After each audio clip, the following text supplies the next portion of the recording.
Hello friends, welcome to things new Tamil channel. இன்றைக்கி பொங்கல் எப்படி ரொம்ப ஈஸியாக பண்ணுறதுன்னு பார்க்கலாம். அதுக்கு என்னென்ன பொருள் தேவைன்னு பார்த்துடலாம்.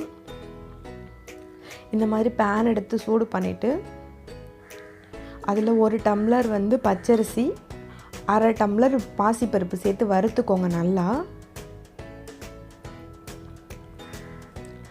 அந்த வாசனை வர வரைக்கும் வறுக்கணும். இதை வறுத்திங்கன்னா தான் பொங்கல் இன்னும் டேஸ்டியாக இருக்கும். இப்போ நான் வறுத்துட்டேன். இதை நல்லா ஒரு 2-3 டைம் கழுவி வச்சுக்கோங்க.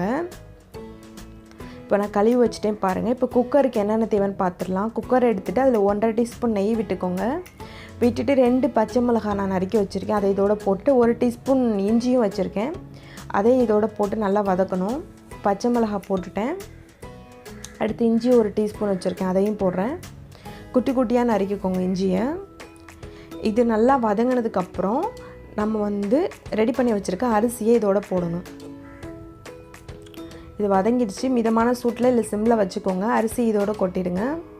இப்போ கொட்டிட்டு இதுக்கு 6 டம்ளர் தண்ணி சேர்க்கணும். 1 டம்ளர் ரைஸ்க்கு நம்ம 5 டம்ளர் தண்ணி சேர்க்கணும். பருப்புக்கும் சேர்த்து நான் மொத்தம் 6 டம்ளர் தண்ணி சேர்த்து 3 விசில் விட்டு நீங்கள் இறங்கினா போதும்.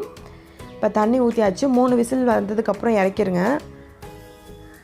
நல்லா அது கட்டியாக இல்லாமல் இருக்கிறதுக்காக கொஞ்சம் கிண்டி விடுங்க. கிண்டி விட்டுட்டு தேவையான அளவு உப்பு சேர்த்துக்கோங்க.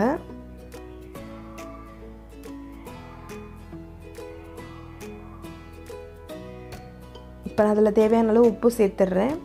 உப்பு சேர்த்ததுக்கப்புறம் ஒரு கிளறிட்டு இதை மூடி வச்சுட்டு 3 விசில் வந்ததுக்கப்புறம் இறக்கிடுங்க.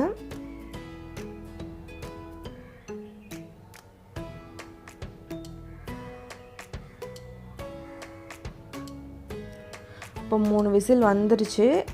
நம்ம பார்த்துடலாம் எப்படி வந்திருக்கு அப்படின்னு. பாருங்கள் எப்படி இருக்குது அப்படின்னு. பொங்கல் சீக்கிரமே இறுகிரும், அதனால் நல்லா கிளறி விட்டுக்கோங்க. ரொம்ப முடிஞ்சளவு சீக்கிரமாக சூடாக சாப்பிடுங்க. இப்போது இதுக்கு தாளிக்கிறதுக்கு என்னென்ன தேவைன்னு பார்த்துடலாம்.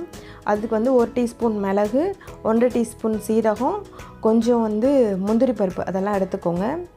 இப்போ இந்த மாதிரி தாளிக்கிறதை எடுத்துகிட்டு ஃபஸ்ட்டு அதில் பெருங்காயத்தூள் போடுறேன். போட்டதுக்கப்புறம் நான் எடுத்து வச்சுருக்க மிளகு, சீரகம், முந்திரி பருப்பு எல்லாத்தையும் போட்டு செவக்க வறுக்க வைக்கிறேன். இது 3ஐயும் போட்டு நல்லா வறுக்கிறேன். நல்லா வறுத்துருச்சு. இப்போ நம்ம பொங்கலில் போட்டுடலாம். அவ்வளோதான், நம்மளுக்கு பொங்கல் ரெடி ஆகிடுச்சு. இது 2 தடவை கிளறி விட்டுட்டு நீங்கள் சர்வ் பண்ணலாம். பார்க்குறதுக்கே நல்லா இருக்குது. முந்திரி பருப்பு போட்டிங்கன்னா இன்னும் கொஞ்சம் டேஸ்டியாக இருக்கும். போடுறவங்க போட்டுக்கலாம், இல்லைன்னா போடாதவங்க தேவையில்லை. நீங்கள் மிளகும் சீரகம் மட்டும் போட்டால் போதும். இப்போ நான் இன்றைக்கி போட்டிருக்கேன். பாருங்கள் நம்ம பொங்கல் எப்படி வந்திருக்கு அப்படின்னு. ரொம்ப ஈஸி தான். கண்டிப்பாக நீங்கள் ட்ரை பண்ணி பாருங்கள். இந்த வீடியோ உங்களுக்கு பிடிச்சிருந்தது அப்படின்னா மறக்காமல் லைக் பண்ணுங்கள், ஷேர் பண்ணுங்கள், சப்ஸ்கிரைப் பண்ணுங்கள். தேங்க்யூ. தேங்க்ஸ் ஃபார் வாட்சிங்.